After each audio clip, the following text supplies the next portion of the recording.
It's our turn, episode number 63, Dreaming of Board Games. In this episode, Sarah and I talk about what we've been playing lately, and I interview Kelly and Becky Rolfe from the Board Games in Bed podcast.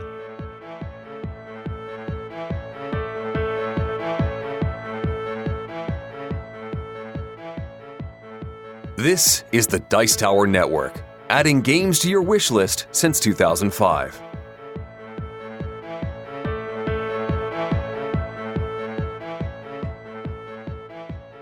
Hosting for this episode is generously provided by our fantastic patrons on patreon.com. As a thank you to our patrons, we post extra exclusive content just for them. If you'd like to help us out by pledging $1 per month or more, please visit patreon.com/OurTurnPodcast. Every dollar helps to keep this show going strong.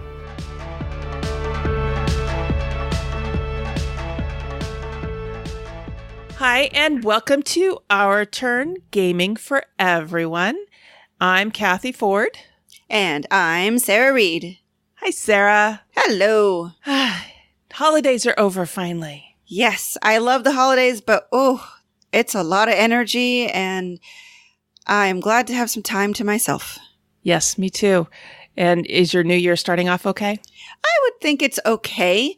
I've had better. I've had worse. Been having a little bit of pain. We've got a storm system that just came in, and my back always goes a little wacky before and during and after. So, yeah. Yeah. I was out in the rain today too, and it was pouring. Yep. And I was driving in it all day, and so I am glad to be back inside where it's dry, and I have happy dogs and a happy husband, and got to play a game this afternoon, so We'll talk about that in just a minute. So what have you been playing lately? Well, I recently played, I am probably going to pronounce this wrong, Werfel Bonanza. You pronounced it perfect. Okay. Well, first of all, I must thank you, Cathy, because it's your review of it that got me interested. So thank you. And I have to thank Stephanie Straw because she got me interested in that one. So nice little chain there. And absolutely. I was lucky. I got this as a gift for the holidays because after you talked about it, I added it to my Amazon wish list. And it was, one of those nice, affordable options. So I got it for the holidays. Nice. Yeah. So I'll just do a brief kind of recap because Cathy's talked about it before, but it's a dice-based game.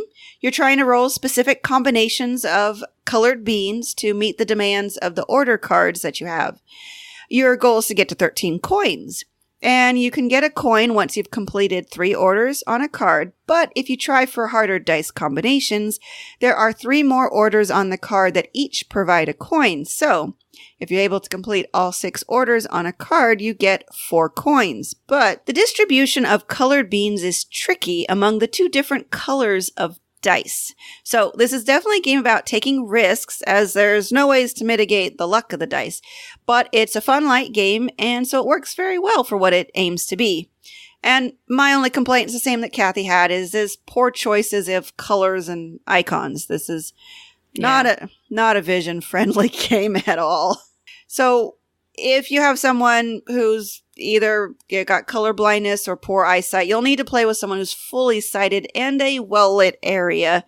Definitely. The colors, what was it? The red and purple? Is it kind of a purple color?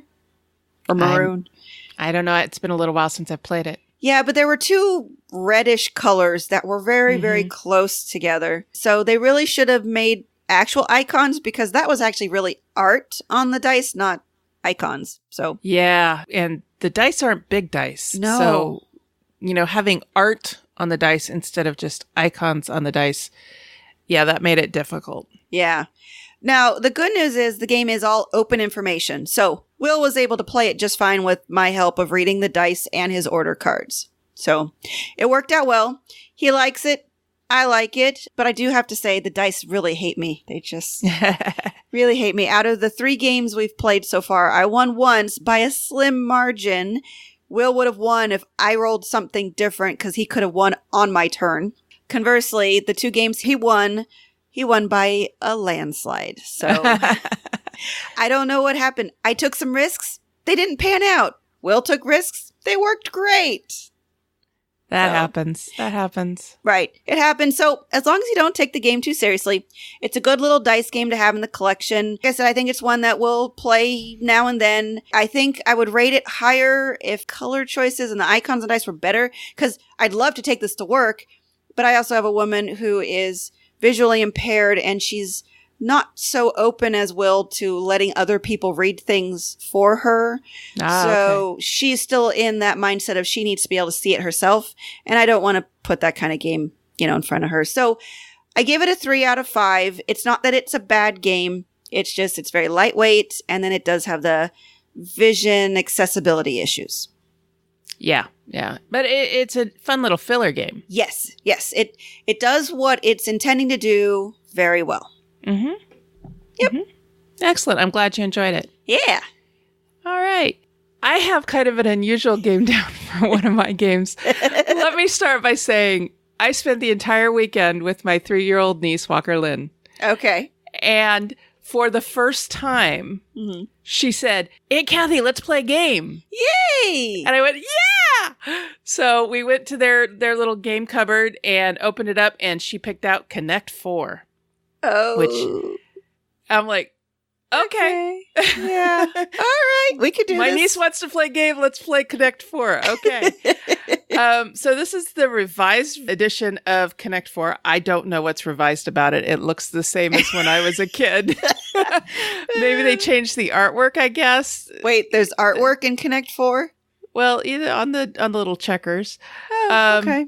Anyway, this is published by Hasbro. It's completely uncredited on designer and artist. And it has this little stand thing. It's got 7 rows across and 6 rows down, if I remember correctly. One of you gets yellow checkers. One of you gets red checkers. Guess who took the red? She was fine with yellow. That's good. And understand, I'm playing this game with a 3-year-old. Uh-huh. So she absolutely has zero strategy.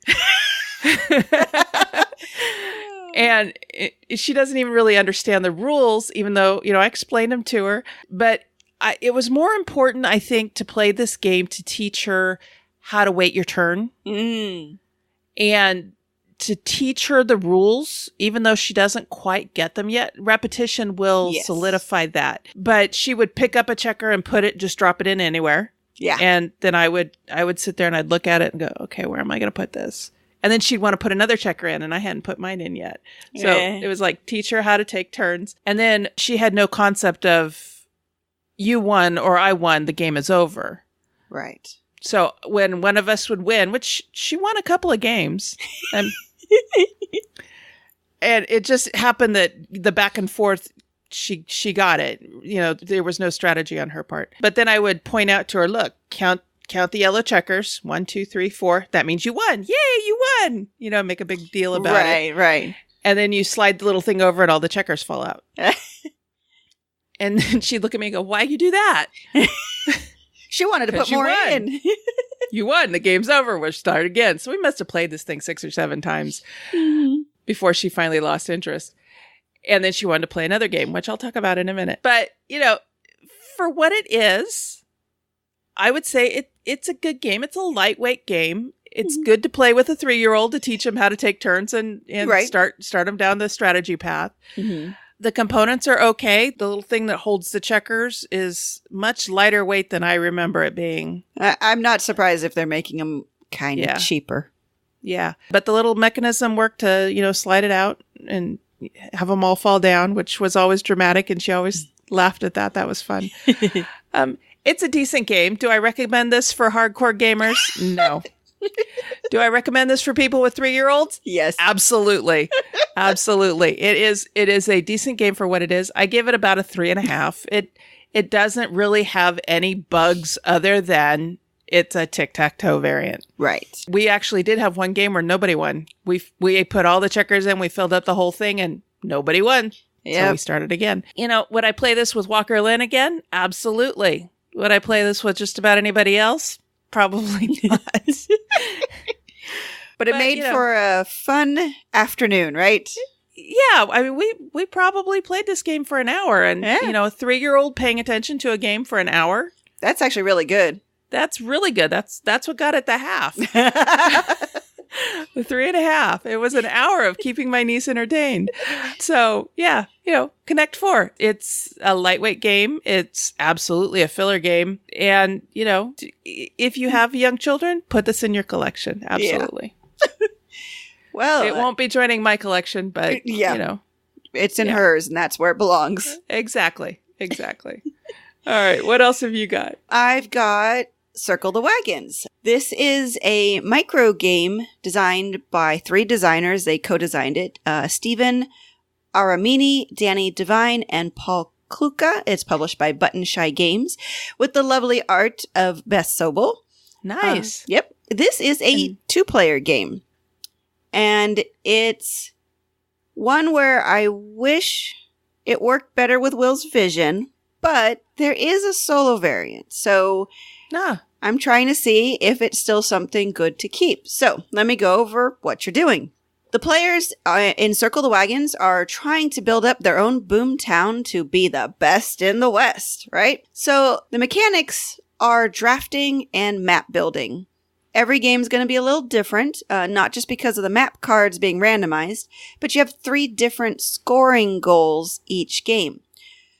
They really utilized all of the cards in this micro game because they're double-sided. One side has the scoring goal, while the other side is a map.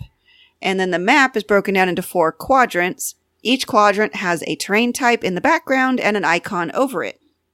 So, to set up a game, you shuffle all the cards and you're going to place 3 with the scoring goal face up in the middle of the game. The rest go map side up in a circle around the goal. So the first player is going to draft a card. They can pick any card from the starting point, but every card they skip over goes to their opponent. And when you draft a card, you add it to your existing town by placing it next to or maybe covering up some of the quadrants of cards that you have. How you place these cards will be determined by what the rules are in play. So a goal could be to score 3 points per wagon that's near your largest area of water. So with that, you're going to focus on wagons and water and creating a large region of water with those wagons. But another goal could be that you score 2 points per fort icon. However, you lose 1 point for each forest. So you have to balance these 3 different goals that are in play, trying to draft the best cards and place them in your building town, and you're just trying to do the best that you can. Once all the drafting and placing is done, everyone scores according to the goal cards. Also, everyone gets 1 point for each square in their largest group of each terrain type. So you're going to go through all 6 of the terrain types, see which group is your largest, and get 1 point per square. And whoever has the most wins. It's a really interesting game. Unfortunately, like I said, it didn't work too well with Will's vision. It's not too complex on the map making, but the overlapping cards gets messy. So after trying this and Honshu with Will, I'm going to give up on map making games that use cards. We've avoided most tile laying games for the same reason. I thought maybe the cards would be simpler. And yes, they are simpler than most tile laying games, but still not so good when Will's trying to touch the cards and, well, they just got all pushed apart. So the cool thing is it does have that solo variant, which is called Lone Cowboy.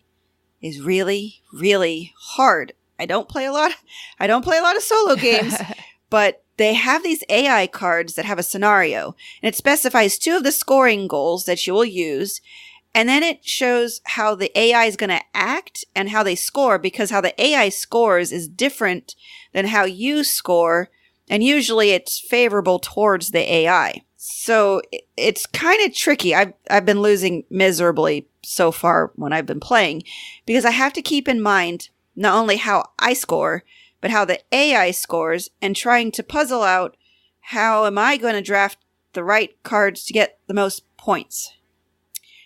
So at this point, I kind of just give the game a 3 out of 5. It didn't work for us as a 2-player game. I'm going to keep it at my desk to try the solo play, so hopefully I'll get better at the game and enjoy it more. It's not that it's a bad game. Not at all. I know a lot of people who really enjoyed it, especially soloers. But for me, it's not quite there yet. We'll see if it improves, because there's a lot more scenarios I have yet to try. Okay. Yeah. So just the card laying aspect of it was hard on Will's Yes, vision. that's really it. Yeah. All right. Okay. All right. My next game is Hannah Honeybee. And I've talked about this one before. This was a game that I bought for my niece when she was 2. And I bought it because it starts at age 2. And I tried playing it with her, and she was, it held her attention for about 10 minutes. And, for a 2-year-old, that's pretty impressive. This last weekend, she picked it out of all the games in her thing, and we sat down and played it. And I found out it has several different variants included in the rule book. So that was nice. The way that you play it, it has a single wooden 6-sided die. And on 5 of the sides are colors. So it's red, orange, yellow, blue, and white. Red, orange, yellow, blue, and white. And then on the 6th side is a wilted flower. Aww. If you roll the wilted flower, then you pick up one of the flowers on the table. There are these little flower discs in the different colors, and you remove it from the game because it doesn't have any more honey to give. So you roll the die, which that was teaching Walker something new. She didn't know how to roll dice. She would shake her hand, and then she would set it down. Oh, that's and cute. I'm like, no, that's not how you do it. And so that I would show her again. But my hands are so much bigger than hers. It was easy for me, and it was tough for her. Right. Anyway, but she knows her colors. Yeah. So she knew all the colors on there. So she would roll red, for example. I said, okay, where's the red flower? And there's a little wooden honeybee. And I'd say, fly the bee to the red flower. And so she would fly the bee to the red flower. And then you pick it up, and the box is used in the game. Oh. It has a beehive on it. And at the top of the beehive is a slot, and then there's another slot at the bottom of the beehive. And what you do is you take this flower disc and you slide it into the top slot, and then it's set up in the back so that it turns the disc over as it falls down. And it comes out upside down, and on the other side is honey. Oh. So it teaches that the flower turns into honey. And then you take the honey disc and you put it on this honey jar, and you're trying to fill up the honey jar with honey. So we played that, and she thought that was kind of fun. And then there's a memory variant. So you turn all of the flowers upside down, and then you roll the die, and then you go, okay, now find a flower that's that color. So, for example, she rolled a yellow, so she's started turn them over looking for a yellow flower. And, at first you're just like, turn it over, and then the rules say if the child can name the color of the flower, even if it's not the color on the die, then they get to turn it over and go again. Okay. So it was a good color identification game. It was a good take your turn game. It was a good memory game. And then once you find the flower, you put it into the beehive. It turns into honey. You put it in the honey jar. There are some other variants that we didn't get to because her attention span ran out, but it's a good game. The components are fantastic. The neat little mechanism of the beehive just makes me giggle. And so I give this one a 4. Nice. Again, is it something that you want to play with your gamer friends? No. Is it something to play with a 3 or 4-year-old? Absolutely. And at some point, they're going to be able to play it on their own and, with their friends or whatever. So, yeah, this is a great one. This is a Haba game. It was designed by Tim Rogash, and the artist is Annika Sauerborn, and it's been out since 2016. So nice. That is Hannah Honeybee. You know what you need to take a dice tower over there, show her how a dice tower works, and I think she'll really just be enthralled with that for a while. Probably. I have a small dice tower. I could do that next time. Yeah, so. I think she'd get a kick out of that. I think so too. Good idea. I'll do that. Yeah. All right. What else have you got? Well, I'm very happy to say that I recently played Seasons. Yay. That's one of your favorites. Yes. I know I haven't really talked about it, and it will come as a surprise to some people, but it is my favorite game of all time. Oh, nice. Sadly, I only played it once in 2017. Really? Yes. Oh, wow. As much as I love it, it's hard to get to the table. It's a bit intensive for Will's vision because of all the cards are kept secret and there's a lot of text. So It just hasn't really come up. It also is a bit complex, so not many of our friends have wanted to give it a try. But when we really dove into the hobby in early 2013, Seasons drew my eye not only for the beautiful art, but the gameplay, because I love combo making. Mm-hmm. It's why there were aspects of Magic the Gathering that I really liked. I just absolutely hated making pre-constructed decks, and I was just simply terrible at it. But Seasons focuses on making great combos, but you don't have to do anything ahead of time. So it's kind of a deck building game, isn't it? It's kind of a variation on deck building game. I see it as like I said, it's kind of a mix of Magic the Gathering and that combo making, and you set up your game at the beginning, it's kind of hard to explain because it's not quite deck building because you don't build your deck as you play the game. You set it up ahead of time. Oh, okay. So the first part of the game is drafting the 9 cards. Or if you're playing the introductory, there's some preset 9-card combinations that you can just start with. But typical game, you get random cards. You're going to take one of the cards, put it face down, hand your hand over, get the new hand from the other person, and it goes around drafting until you have, again, 9 cards that you have hopefully crafted some combinations between. And then you divide 3 cards into 3 years. So each year you're going to get 3 new cards. At the beginning of the first year, you get your first set of 3. Beginning of second year, you get your second set of 3, and then with the final year. And this is the step that usually trips up most people, especially when you're learning the game. You don't know how to set things up. It is the hardest part of the game, I feel, to learn, is setting it up so that you do some of the simpler things at the beginning that will help you more long term, and you put stuff at the end that will be more end game scoring or more difficult to build. But this part of it just reminds me of when I did do Magic the Gathering more, we did booster drafting. And this is very similar to it because you'd open a new pack of booster cards and just draft it, and then you'd build a deck and you'd play. And I don't know. So that has that nostalgia for me. And then it just really works with my brain. So from there, your whole goal of the game is to make the most crystals by the end, which you do by building the cards that you've set aside. Every round, the dice are rolled and drafted. From the dice, you can gain energy tokens, maybe some crystals, or you can expand how many cards you can actually have in your tableau. Now, to put cards in your tableau, you have to pay for the cards with the energy tokens you've accumulated. Most cards will be worth some amount of crystals at the end of the game, but the real meat of the game is the abilities that they give you. So one card may let you sacrifice an energy token to steal a crystal from each opponent. That's pricey because you need energy tokens to pay for cards. But if you build another card that gives you an extra energy token after you pay for a card, or maybe one that gives you a discount for paying cards, suddenly you have a combination that you can use almost every turn to take crystals away from your opponents. And I have to say that this game can get mean.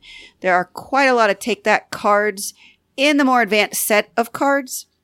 So I guess I should probably bring up the theme for what it's worth. You're taking part of a legendary tournament that lasts 12 seasons, hence the 3 years, 4 seasons. Mm-hmm. At the end of the 3-year competition, a new Archmage of the Kingdom of Zidit will be chosen from among the competitors. So you have to equip your ancestral magical items and summon your most faithful familiars to your side to take your place as the kingdom's most illustrious mage. So for me, while the game is beautiful and I love the art, the theme doesn't mean too much to me other than it's fantasy and I like fantasy. What really gets me is that gameplay. I enjoy it every time I play it, and I'm really hoping to play it more this year. I'm already off to a good start because my friends in Ohio requested to play it for our iGame night. Oh, nice. Because it's on Board Game Arena. So I told them anytime they want to play, I'm up for it. And I'm sure it comes as to no surprise after all that glowing review. I rate Seasons a 5 out of 5 and really hoping this year I get to play a lot of it. Nice. Yeah. That's good that it's on that Board Game Arena so that you can play with your friends. Yes, I'm very excited about that. Wow. Yeah, that's a good game. I enjoyed it the couple of times I've played it. And I'm thinking that that's one that I need to add to our collection because it is one that I can see us sitting down to play since it does play two players so well. Oh, yeah. It plays 2 players. All the cards that have some of them have a variable cost to pay depending on the number of players because, the benefit is going to vary by how many players are in the game. So I feel everything is balanced for 2, 3, or 4 players. So with my friends, we play at 3 players and it could take a little long. I think it's been a long time since I've played at 4 players. So obviously the more players, the longer it takes because everyone's taking more time to make decisions. But I love it. There's 2 expansions, which I haven't actually played with the expansion material as much, but it adds a lot of good stuff to the game. Nice. Yeah. Okay. Great. So that's Seasons. Yep. 5 out of 5. Yep. Awesome. All right. My next game is not a game for 3-year-olds. Oh, wow. What a change. As I mentioned, over the weekend, I was gone the entire weekend. I would come home at night, but usually I would come home very, very tired. But Saturday was game day at Great Escape Games. Woo. And so Mark decided since he was home alone, he was going to go check out game day. And unfortunately, this one was kind of quiet. There wasn't a lot of people there when he got there. But he did take some time to look around the store. And my sweetie loves me because he saw a game that I have been wanting for more than a year. And it finally hit the store. Ooh.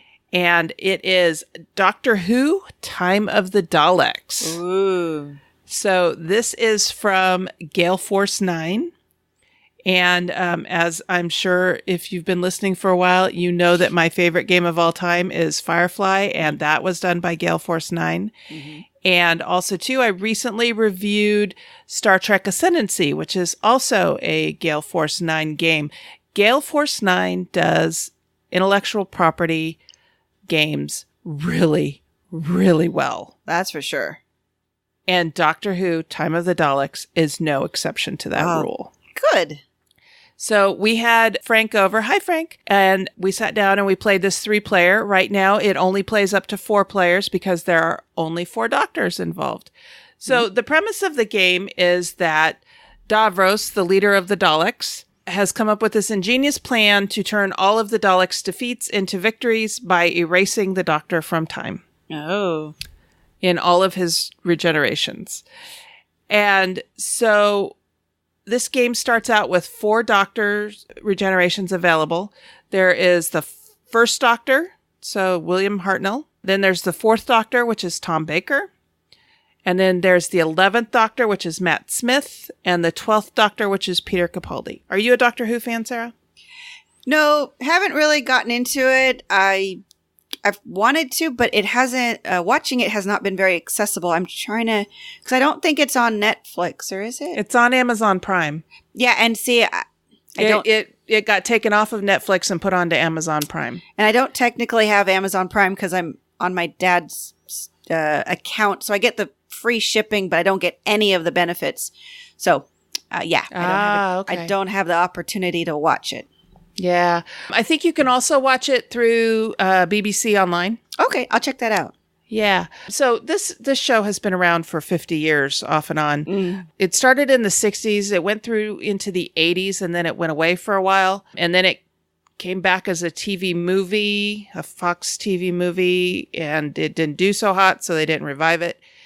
And then it came back in the early 2000s and just took off like wildfire.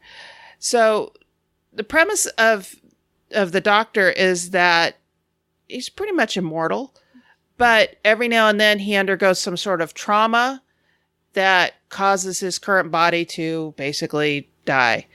And so the way he's an alien, so the way his alien physiology handles it is he regenerates into a brand new looking person. And until this last December, it was always a man.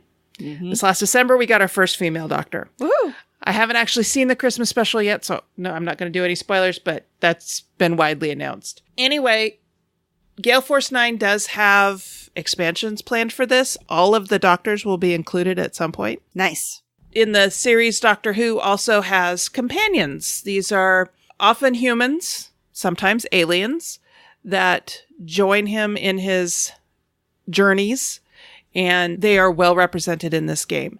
All of the doctors have their own asymmetrical powers. All of the companions have asymmetrical powers. And then there are also equipment that you can add to your TARDIS control panel. The TARDIS is the phone booth that he goes traveling through time and space in. It looks like a British police box. Yep. Anyway, so you pick a doctor and you get a panel, and you can have 3 pieces of equipment on this panel. You can have 3 companions on this panel. It's also a dice rolling game, so you get to pick a pool of 8 dice, depending on what your doctor and companions and equipment allow you to have. There are black dice, green dice, red dice, and blue dice. The black dice, there are 6 symbols involved on the dice. The black dice have 1 of each. They're all D6s. And then the red, green, and blue dice have higher concentrations of certain symbols on them. So there's a little bit of strategy involved when you're developing your dice pool on your turn, because depending on where you go on the board, you may need more red dice, or you may need more blue dice. But maybe you don't have access to red dice. Like, for instance, I had a doctor and 2 companions, none of which gave me access to red dice. Oof. Now, the black dice have the red dice symbols on them, but only 1 on each. But I had some cards that would allow me to re-roll black dice, so that was not too bad. Anyway, this is a highly luck-based game because you're trying, like Elder Sign, you're trying to match dice formulas in order to defeat these scenarios. So the basic board has past Earth, present Earth, and future Earth, and depending on where you go, they each have dilemmas with them, and you have to solve those dilemmas. There are also time anomalies, which if the Daleks activate a time anomaly, then you have to deal with that situation. One of the anomalies we came across froze all the red dice. Oh.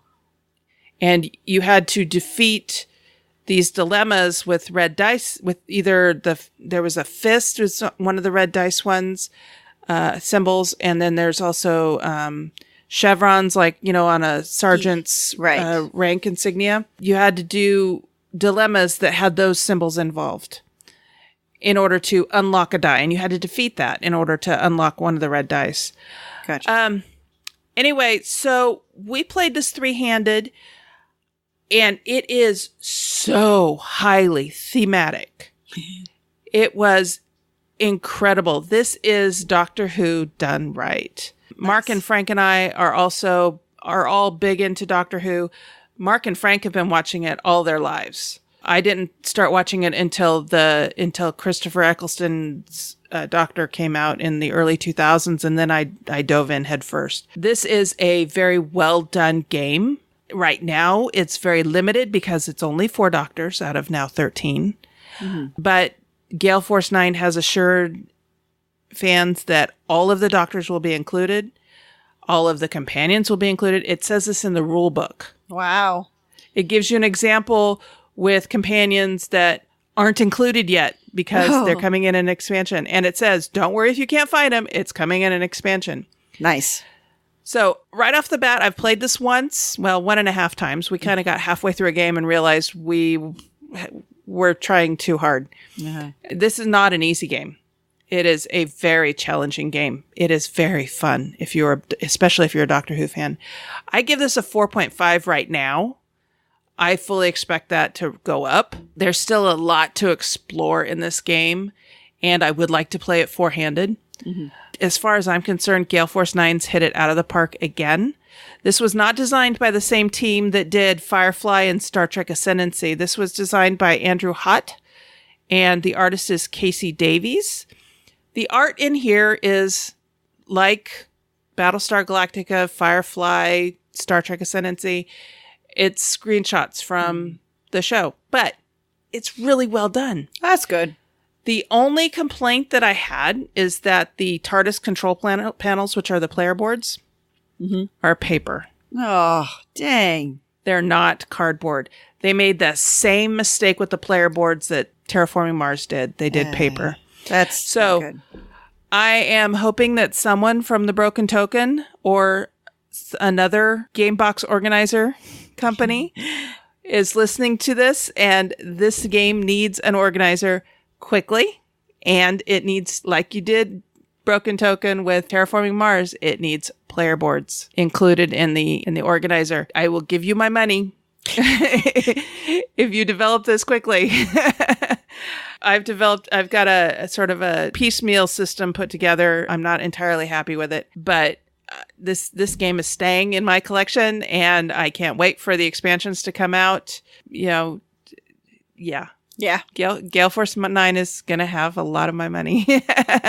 I'm waiting for other Star Trek Ascendancy expansions to come out. I think the Borg has come out.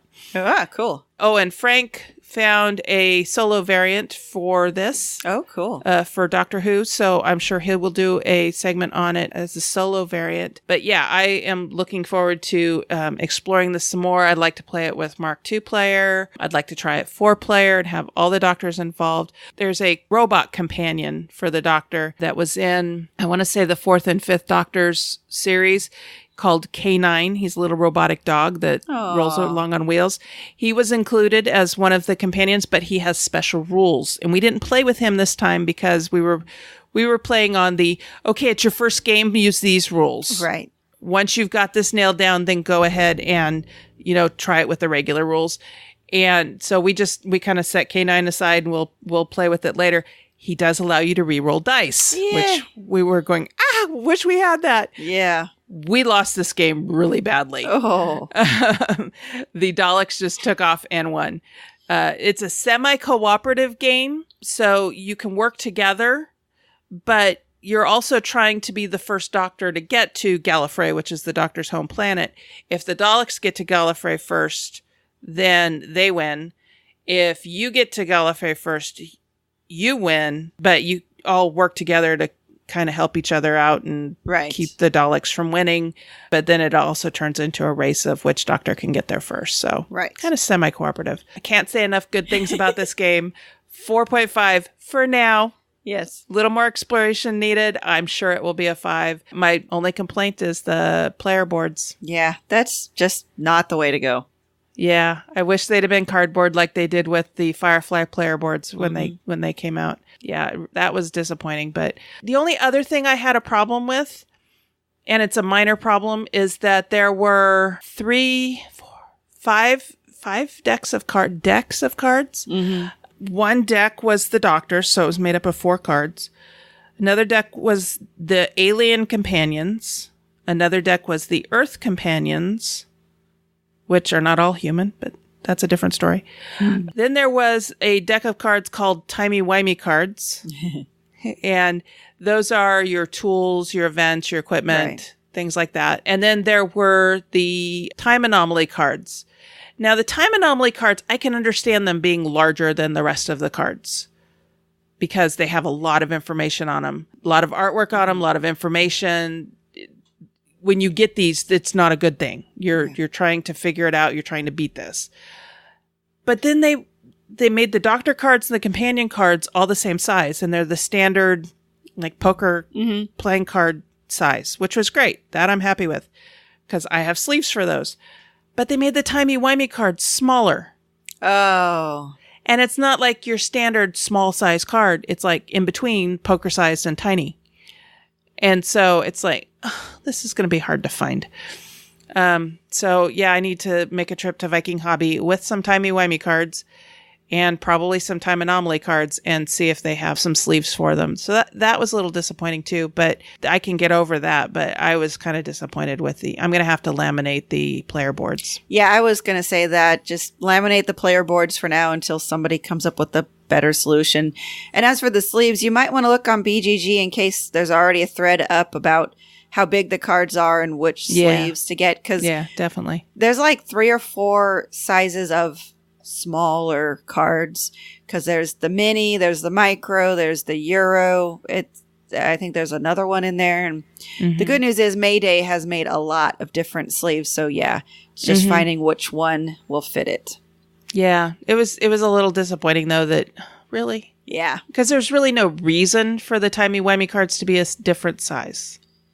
Other than making them a little different from the Doctor and Companion cards. Probably it was a cost thing because you can print more cards per sheet with smaller cards. It's a cost thing if it's not anything else for space or information that's on there. It's just you can get more of them per sheet. Yeah. That's really it. The other thing was the insert in this was not necessary. It was designed for shipping. Yeah. Not for storing. So that's already out in the dumpster. And I've got a plastic box with 3 sections in it that are holding most of the stuff. And then the card and boards are in plastic bags. So anyway, that's Doctor Who, Time of the Daleks. If you're a Doctor Who fan, this needs to be in your collection for sure. Sounds like it. All right. And that's what we've been playing. You've heard us referring to and rating games by a rating scale. Here's how we're using this scale. 1. Give me back the time I spent playing it. 2. Has great potential as kindling. 3. Decent with some bugs. 4. A good, solid game. And 5. Buy this now. Today's interview is sponsored by BoardGameTables.com. Sarah, have you ever tried to play a game on a table that's too big or too small? Yes, I have. It totally takes away from the fun of the gaming experience. Have you ever had anyone spill a drink on the game table and ruin the components? Yes, it's a horrible experience watching water or worse yet, sugary drinks flow across your game table and game components. Have you ever been trying to learn a game and wanted to leave it set up but couldn't because the table was needed for something else like, dinner? Oh, yeah, it stinks only having one table for everything, playing and eating. Well, now there's another option. BoardGameTables.com makes tables that are great for playing on and using for family meals or just protecting your game from little hands or curious pets. Yeah, I've heard they have lots of options for customizing, include, cup holders, drawers, card holder slots, plexiglass, wing shelves, and different kinds of table toppers. Their tables are made out of high-quality oak, alder, cherry, or African mahogany and stained to beautifully match other furniture that you already have in your home with a variety of fabric colors to line the inset portion of the table. You can pick your favorite color or color that goes with the decor you already have in your home. I definitely got a plan to save up for one of these beauties. Hey, where can I find out more information? Check out BoardGameTables.com. You can see what they have to offer and place your order. Don't forget to let them know you heard about it on Our Turn Women on Gaming.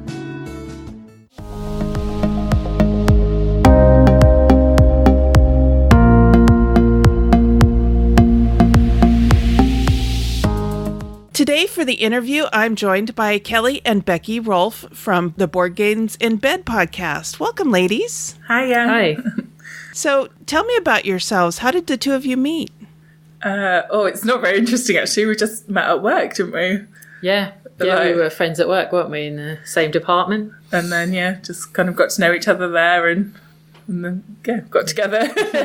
2 years later. So, Nice, no nice. meet cute, unfortunately. All right. And how long have you been into the board gaming hobby? Would you say 3 or 4 years now?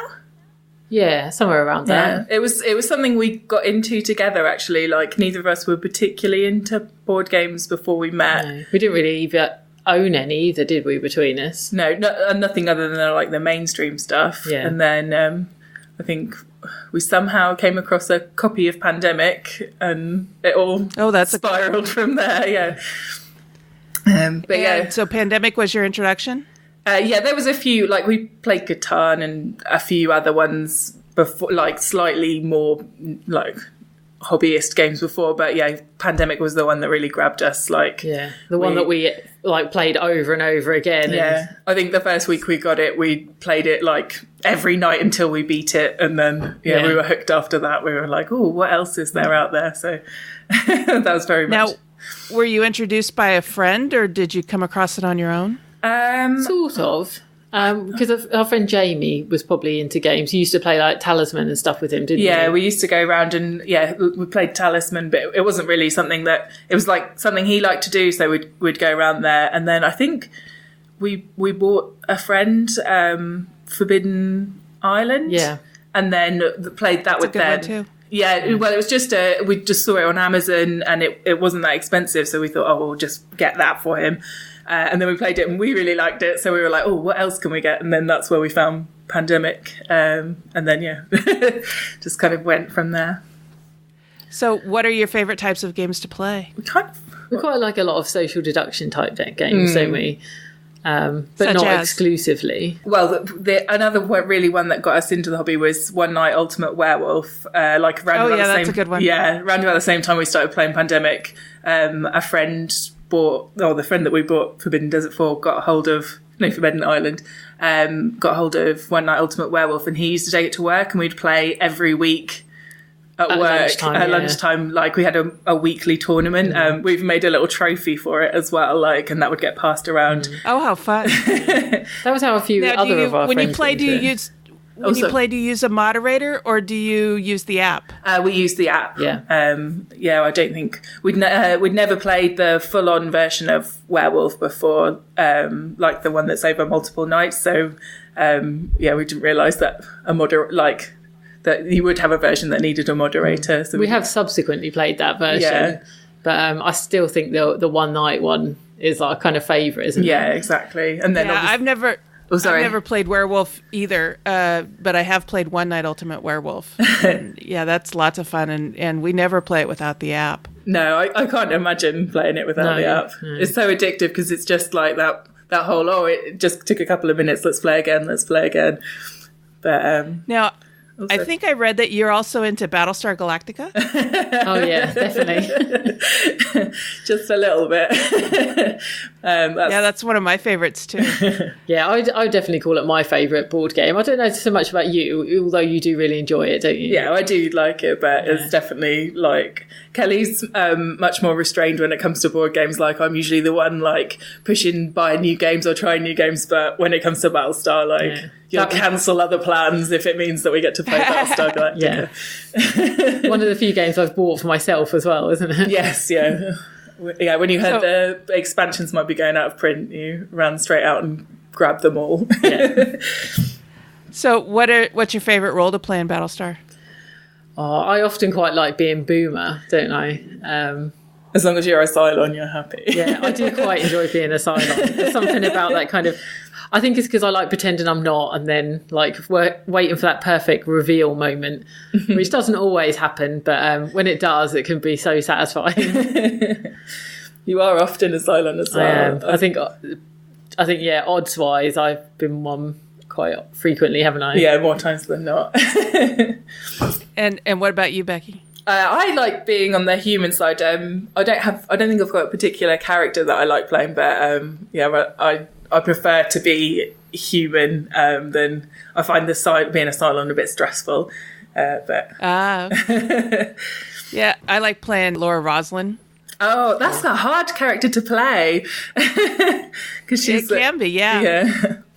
But it's funny, about probably 65% of the time I end up being a Cylon. And so then, you're trying to defend the presidency so you can stay in power, so you can screw things up for people. But there was one time where I ended up being president, KEG, and admiral all at the same time. Oh, wow. And she's on the bottom of the list for KEG and admiral. And we were playing a game with a small number of people, and one player was playing Callie, and she was a Cylon, and she imprisoned the admiral in the brig, which means he lost his role. Oh, and yeah. then she used her special ability to pop Starbuck, who was the KEG. And since I was the only one that was free, all the roles came to me. Wow.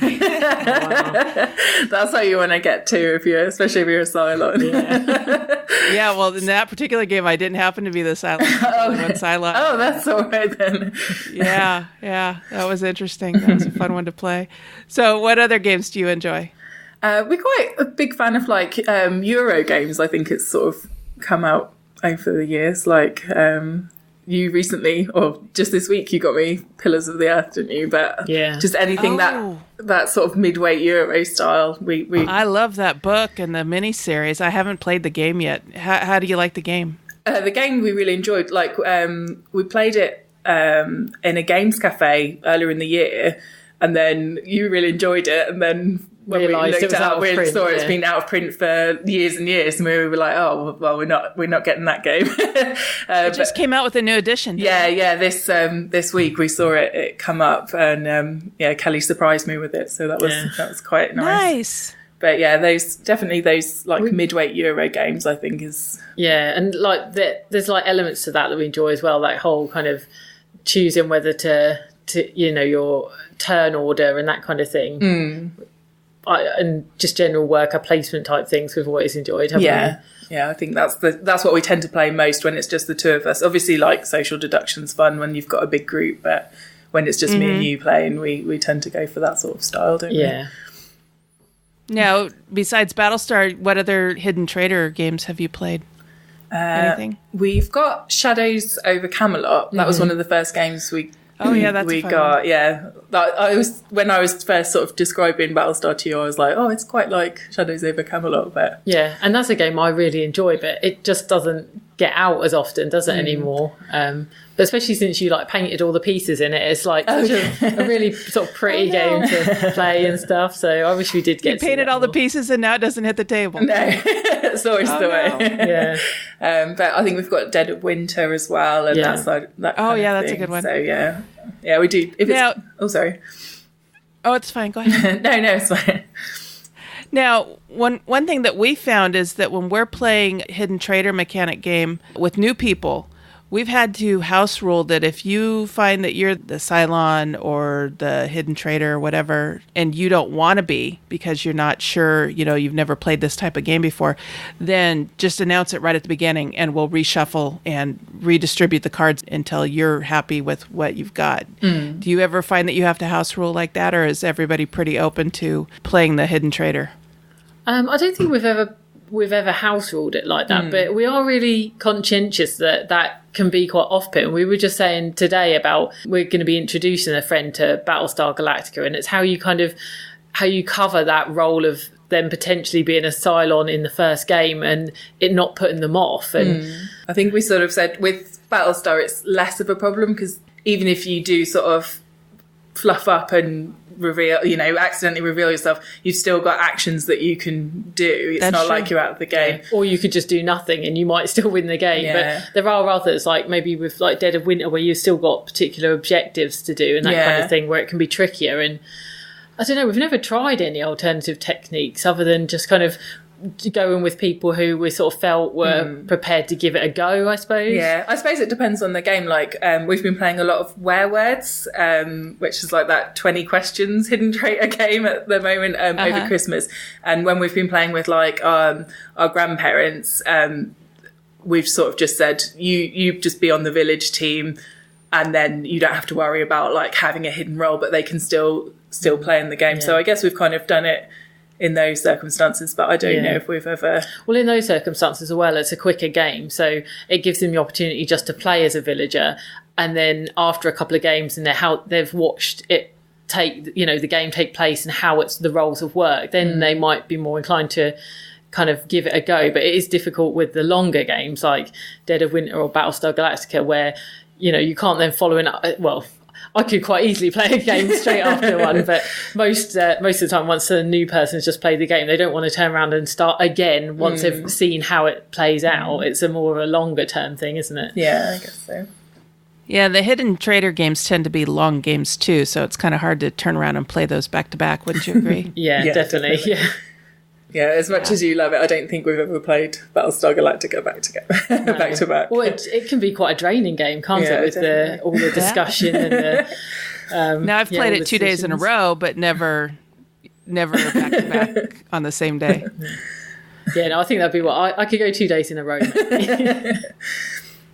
I was at a con recently where Battlestar was played on one day and it was just the base game, and then another GM was running Battlestar with all the expansions the next day, And the players that played on the first day came and played on the second day, and they were amazed at the difference that all the expansions make. Have you ever done that? Played it base game and then the expansions? And yeah, well, we actually our friend is even more obsessed with it than we are, and he ran kind of like a legacy campaign of Battlestar Galactica where each game we played, he added like the next expansion, and it kind of like followed the story and stuff like that. So I think now we have played with actually, stuff. As it goes, we probably have never played the complete stripped out base game, have we? Because we've always played with elements of the other game, because he's always introduced the bits that he thought really enhanced the game anyway. Yeah, so we have played with quite a lot of it, but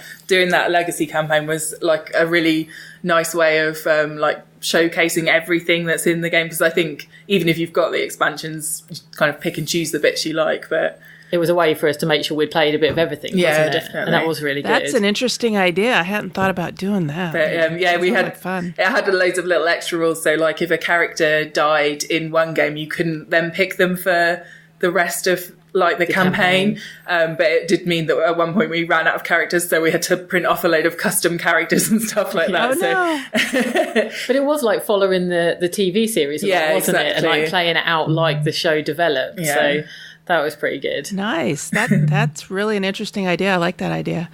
So tell me about your podcast. What prompted you to start doing a board gaming podcast? I'm going to say that this was your idea, probably, wasn't it? Yeah, well, it's just something like, because we're a couple and we board game together, and we spend a lot of time talking about board games and the games we've played each week and that kind of thing. And we just sort of thought, I suppose, well, we could just have the same discussion, but just record it. So it wouldn't be doing anything additional to what we currently do.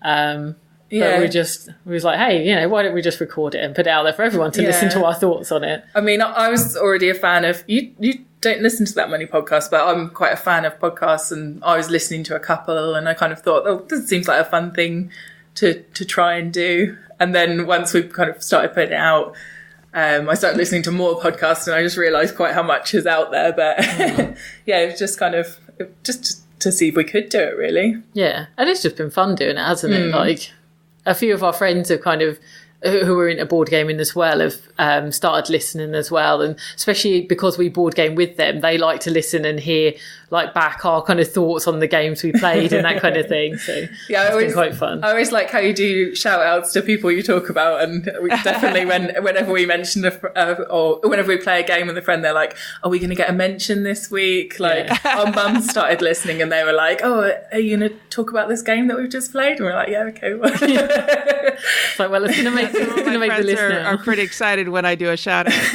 on the show. And I'm like, really? Yeah, ours are very much like that too, aren't they? They love it if their name gets mentioned. Yeah. It does mean we have to remember to kind of mention people by name and not just keep saying, oh, our friends. We played this with our friends. Like, we do try and mention people's names now because we know they're listening. So. Now, one of the things that I found kind of fun about podcasting is I'll have a discussion with someone who's outside my gaming circle. For example, in the last episode, I had a conversation with our contributor, Jesse. Hi, Jesse. And my friend Frank, hi, Frank, came back and said, oh, I have this game that Jesse mentioned that I said I've never played before. So do you ever find that people do that in your circles? What? They listen to the show and say, oh, I have this game. If you want to play this, we can play this. I don't know if we've had that much. I have met a guy at work who, I can't remember if it was your show or Board Game Blitz he was listening to, and you mentioned our podcast and he started listening to it. And heard us talking about Norwich in our local board game store. And he messaged me at work because we work for a big company that everyone works for. And he said, I heard you on this podcast. I just wanted to see if this was you. And since then, I've been talking to him about like just games in general. Yeah, and he messages you when he's listened to a podcast if he's got any particular like comments. And and gives me feedback on it. So we've kind of met someone through it. Yeah. He's actually going to come to one of our, like, we play lunchtime games at work every Friday. So nice. He's coming along to that this week. So we'll get to meet him for the first time. Yeah. But yeah, I don't know if any of our friends have sort of... Most of our friends probably rely on us for the games. Yeah. So like, we probably have the biggest collection out of most of our friends. But I don't know, maybe the wider spread that our podcast gets, the more we might hear from other people locally. I've maybe had a few requests from them, like, "Oh, we heard you talking about this game. Can we come round and play happens. it?" So. Oh, nice. Yeah, that's fun. That's fun when that happens. So what can listeners expect to hear when they listen to your show if they haven't done that yet? So we normally just talk about the games we've been playing throughout the week. Just sort of any funny stories around them. It's not so much reviewy, it's just how the games went for us, how we enjoyed them, any funny stories, that kind of thing. Yeah, it's very much about like what experiences we've had with them. And then we normally pick just a topic, usually that's related to something that's come up in the week, and we sort of discuss that. But we're quite a short show. We're only, we aim for half an hour, and then it's usually 40 minutes because that's how it goes. Depends how much debate we have over the kind of the pillow talk topic, doesn't it? Oh yeah, that's what we call our little discussion, pillow talk, because it's kind of bed themed. But yeah, we just whatever we fancy talking about that week, we talk about. So sometimes it's about a certain type of game, or sometimes it will be, I think this week we were talking about expectations versus reality, so sort of the hype surrounding games and how that matches up when you actually get to play a game after it's been hyped for a long time. Okay. And that was just because we played a couple of big hyped games that we hadn't we just recently played Scythe, didn't we? And we had kind of not ignored it, but we hadn't really shown a lot of interest in it despite all the hype it had last year, and then sort of unexpectedly got bought it. So it was then how that then fared compared to our expectations of it. So yeah, it's just stuff like that, really. Okay. And you come out every week. Yep. Show. Mm-hmm.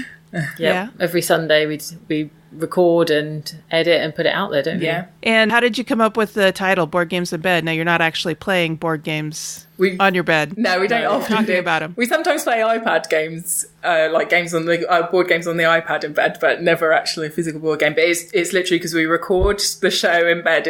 We wake up on a Sunday, get the mic out, and then get some breakfast, and then have a conversation. And yeah, that kind of that's where it sort of came from. Well, most of the time we either have like the board game chats just like sat like that in bed in the morning, or in the car, and the car was a bit more of a fact to recording. It would be a lot noisier, so we thought that probably wasn't a very good idea.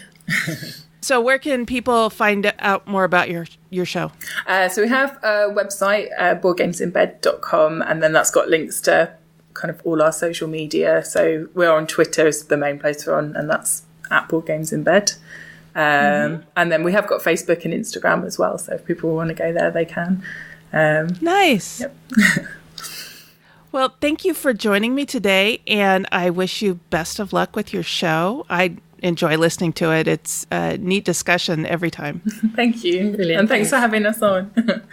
Anytime. I hope you'll come back sometime soon and maybe guest host. Oh, yeah, definitely. That would be fun. Yeah, definitely. All right. All right. Thank you.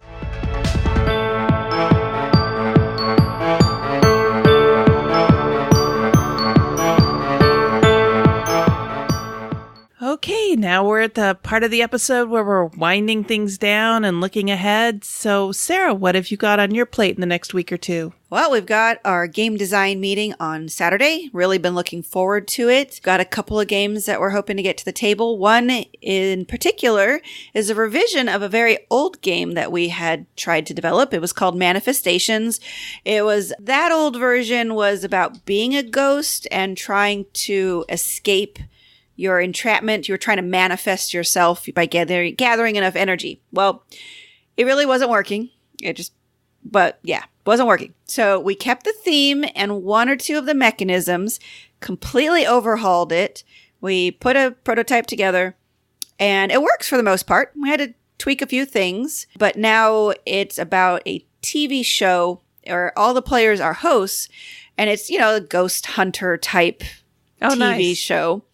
And the thing, though, is the producers want to switch things up for the next season. So this is the finale for the current season. And they're going to be watching fans' reactions to see which host gets better ratings. And so you're trying really hard for this one case, which is a family is haunting this house. And you're trying to find out why. So you're trying to find out the history about it and find evidence. And then, whoever has the most ratings will become the main host for the next season. So mechanically, it's simpler than that. It's hand management. You've got cards that show the faces of the different, it's like oil paintings. I had a lot of good resources on Twitter help me find a painting of 5 women. And so I cropped their faces and put them in little frames. So each of the cards has one of their faces and a value. And then there's a track where you can, and then these locations in the house, like the bedroom and the kitchen, you can use the cards you face down on the location to activate the action. The more cards that are there, the better the ability. And you're trying to manipulate this ranking of the ghost ladies because you're trying to find out the most about the ones that are more interesting. And you're trying to put cards out in front of you in a tableau to score during each scoring round. So there's a lot of manipulation going back and forth of, okay, I'm going to have Gerda. I'm going to move her up to the top spot. So I've got a 4 value Gerda. She's going to get me times 2 points. But then somebody else says, no, I'm going to switch. She's now at the bottom. So there's a lot of back and forth. So the gameplay is fun. I have been having a terrible time with the name because we wanted to go with inspectors, the I-N and then specter as a ghost. But evidently that's the name of a role-playing game that is very popular. So then I was like, okay, well, we tried The Haunted, The Haunters. We hit upon Spook Squad, but that's the name of a book series. Oh. And then there's Spirit Levelers, which sounded cool, but that's the name of a band. And so I'm having a terrible time. I didn't realize the ghost busting genre was so robust, and I guess there's not that many different plays on words. So we have a lot of things in the running. Maybe the, what was it? The Shady Sluice? I don't know. But I'm putting this out there. If anybody has any interesting name suggestions, you can tag me on Twitter at EurogamerGirl with thinking about the theme of, this TV show. Let me know, because right now, everything we think of that sounds, and I want to do a little corny, kind of like that, making fun of the ghost hunting thing, kind of like a little 80s corny type of vibe. So you should put it on Board Game Geek too, in the that's guild. a good idea. Because we've got some guildies that don't tweet. I will.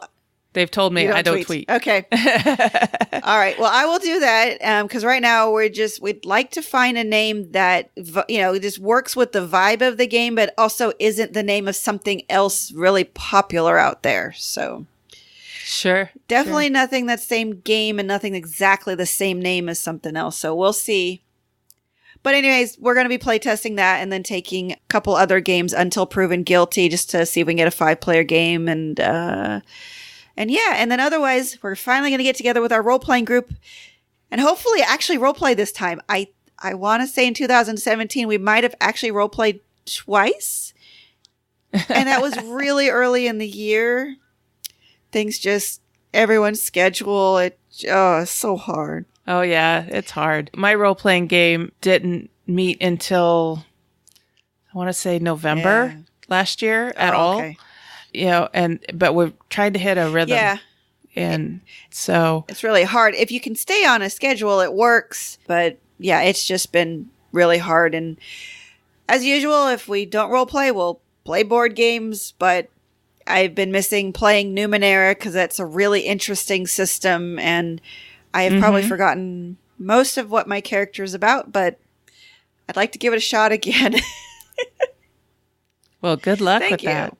What about you? What's up? Mark and I are participating in a mega game this coming weekend called Watch the Skies. We have been assigned to Team India. So Mark is the Indian military leader and I am the Indian lead scientist. Cool. And thankfully we are playing with at least one other experienced player who's played this game before. Good. And so he is relating to us some of the lessons that he learned from his past experience. And so we are actually meeting ahead of time to discuss our strategy and what we're going to try and do and what tools we're going to set up ahead of time. Watch the Skies uses a app called Discord to allow the different teams to talk to one another. And we are going to try and hack other teams' Discord channels. And then Team India is going to set up a Slack channel, different app, so that we can communicate and nobody will know how we're talking to one another because we're not going to tell anybody. Yeah, this doesn't come out till after the game is done. They won't know either. Yeah, exactly. Anyway, we are going to try and find a way to communicate with the aliens because it's about aliens visiting the Earth and how the Earth reacts. There's a UN ambassador from India. There's a foreign minister from India. I'm trying to remember all the roles. Oh, president and prime minister of India. So basically Indian leadership. And then we're also going to try to develop some alliances with other countries that you wouldn't expect India would be aligning with. So far it's just been really interesting to listen to people talk about it and the planning and the strategy and everything going into it. For the guy that's kind of leading our team, he said communication has been an issue. And in the past, you've had your foreign minister off doing something and your UN ambassador off doing something else, and they're diametrically opposed to each other. And then that comes back to bite you in the butt. So this game is supposed to go from 9:30 in the morning till 7:30 in the evening. Yeah. And it's going to be totally interesting. It's going to be totally an interesting experience. Apparently there's like somewhere between 50 and 70 people involved in this game. It's huge. Dang, that is big. Huge. So I think this is going to be fun. I am hoping to be able to interview some of the organizers of it after, not after the game, because they've already told me we're going to be exhausted, but in the days following. And maybe also interview some people from Team India about it, maybe that day. If we can get a break, I'm planning to take some of our equipment so that if the opportunity presents itself, then I can quickly, sit down and talk to them about their experience and give kind of a little fuller report on what it's like to play one of these mega games. Is it scary? Is it fun? Is it scary and fun? Anyway, so I'm looking forward to that. I am definitely going to be exploring Doctor Who some more. And we also have some meetings coming up for our Your Turn events, the convention that we're trying to put together. We got some exciting results from the survey that we put out. So thank you to everybody who took the survey. We got over 300 responses to our survey. That's great. I was going to be happy if we had 50. Yeah, that's awesome. We had over 300 responses, and the majority of them were, I can't wait to see this happen. Great. That is a great start. Yeah, that's really exciting. As anybody who's listened to the show for a while knows there are already 2 conventions held in Sacramento. We're not meaning to run them out of business or run them out of town or anything like that. This is in addition because there is a big gaming community here in Sacramento. And we're also taking this as a different tack in that we're going to be doing this as a nonprofit. The others are for-profit, which is fine. There's nothing wrong with that. But we're doing this as a way to give back not only to the Sacramento community, but also to the gaming community. And we're doing this as a fundraiser for charities. So I am just really jazzed about the responses we got to the survey. I'm jazzed about the people that are wanting to be involved with this. And I am really looking forward to it. So we have our next meeting on Sunday. Nice. So this coming weekend is going to be another busy one for me, but all to the good. Oh, yeah. Sounds great. Anyway, so how can people get a hold of you online, well, Sarah? I am mostly on Twitter at EurogamerGirl. I also run the Facebook Our Turn podcast page, so I'm often responding there. I'm not on Board Game Geek as much, but you can find me as Silva Shadow. And then I am on Twitter as Our Turn Podcast. And I also have my own account, which I'm trying to get better about checking, which is Cathy's Brain, and that's Cathy with a C. And then I am also the guild master at our Board Game Geek Guild, which is guild number 2600. And I apologize the last couple of weeks. I have not been putting out questions as regularly as I have been and, putting up threads. I just started a new job adventure, and that's been taking up a lot of my time. But I am trying to figure out my schedule and get back to interacting on the Guild because I really enjoy it, and I have a lot of fun talking with the people there, as I'm sure you do on Facebook, Sarah. Yep, definitely. And then Twitter is always a blast as well. Anyway, so that is our episode. And on behalf of the entire Our Turn podcast team, that was our turn. Now it's yours.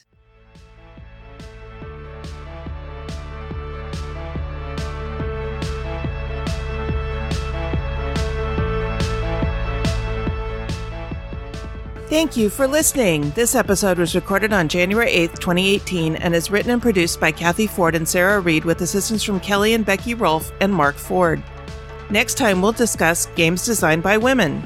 We want and encourage your questions, comments, and feedback. Please call 916-426-2873 and leave us a short voicemail, or send an email to feedback@ourturnpodcast.com. Our theme music was composed by Adriana Crickle. Incidental music was provided by Ben Sound. Please check out our show notes to learn more about these talented artists. The material in this episode is copyrighted under Creative Commons Attribution Non-Commercial No Derivatives 4.0 International License.